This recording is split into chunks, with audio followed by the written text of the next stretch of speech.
Well, get set, because the Jeep ratings leader, Matt Wilkinson, is hitting the lineup in what could be a title-defining moment. He's up against Bruno Santos, who won this contest as a wild card back in 2008.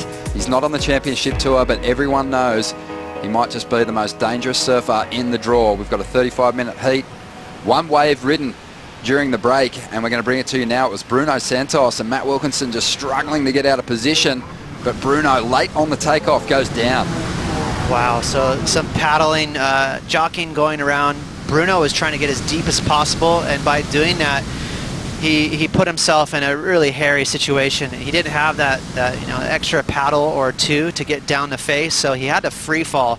And there's that dreaded outer rail. Once you catch an edge on an outer rail, you're gonna fall awkwardly, and that's exactly what he did when he kind of fell stomach up. In Australia, he did that each time.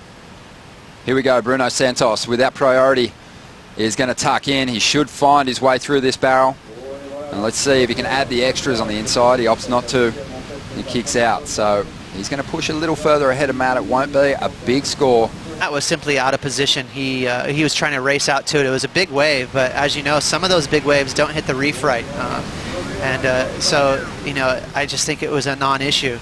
This is an insider under priority for Bruno, so I like that from him, trying to stay busy. Pretty deep there too. You saw his board go up and over the foam ball. That's always a good sign. If there were so many waves right before our heat, like in the sort of the last 5 minutes there, he didn't have a wave. Swinging on this one, he does. He lines it up nicely, climbs to the front of his board for some extra speed. He'll punch through the curtain, but it won't be a big number, but a little better than the 0.27 this afternoon. So that's going to allow you to creep up the reef a little more. This morning it was pretty much just sticking down to that inside west bowl, but under priority, Bruno just trying to stay busy. So he snuck one in there under priority way up the point. That's what he's concerned about, not about those maneuvers on the open face as much. I think if it was yesterday, then this would be something to be concerned about for Bruno, because we saw great scores going down. Keeping an eye on the lineup now. There was some movement there. Wilco let this one go. Bruno happy to pounce on it and just hanging on with everything he's got to make it out of that tube. I don't think it's going to be an excellent score, but he might just get rid of the 3.17. So Matt is just, it's tough to wait like that. When you're giving up these little waves, it just makes you feel kind of fidgety, like, wow, am I blowing it? But everything will change for Matt. Once that first perfect waves come through and he drops a big score, then the pressure's off. And Bruno continues to put scores up without priority, but gets lost inside that one. He's got a couple of fives at the moment, a 5.5, a 5.33. Matt Wilkinson yet to take a wave, but for more than half the clash. Did it freak you out a little bit?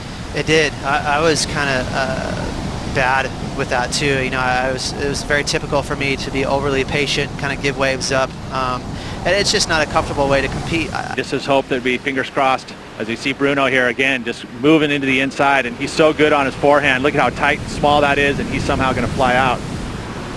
That is going to be a good score. Excuse me, Pete. And this is maybe the wave that's going to really turn the heat up on Wilco. Yeah, so this is the benefit of scrounging around on the inside. You never know when you're going to find that little hidden gem. So this wave, not big, not that hollow, but it was a technical ride, because look at all the navigating he had to do through that barrel. It had a chandelier, it had all kinds of water dropping around him, and he just sliced right through it. So dangerous. Let's check out the heat recap. It's been a one-man show so far. Bruno Santos finding these insiders, getting incredibly deep, finding the exits, getting pretty well rewarded. It's been two stories going on in his heat. It's been lackluster for waves, and then also impressive from Bruno, staying busy. I think just not falling asleep at the wheel, Ronnie. He said, you know what, that's cool. The waves are slow. I'm going to go ahead and go on the inside and get a couple of sneaky scores.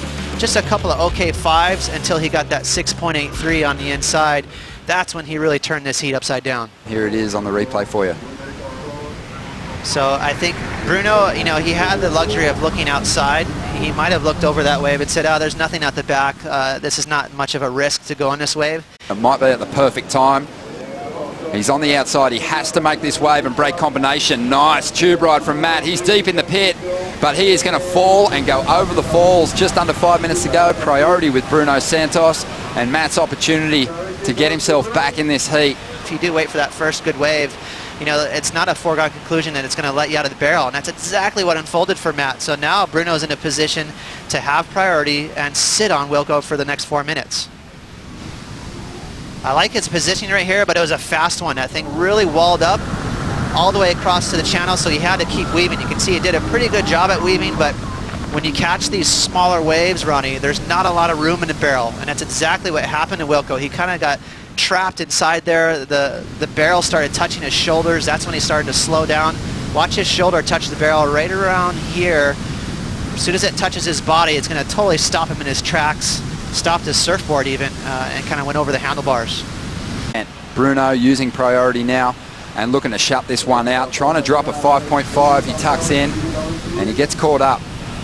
And Matt Wilkinson just looking to get something on the board here, and he pulls in a nice bit of cover. Not a super deep barrel, but out onto the open face where he's looked so sharp all year. He lets go of a big carve, but it isn't going to be enough. And this man, Bruno Santos, the 2008 Billabong Pro Tahiti champion, causing headaches for the world's best once again. And he's moving on to round 4. And he is consoled by his coach, Glenn Hall. And they have to get set for a big fight now. And they'll be heading to Trestles.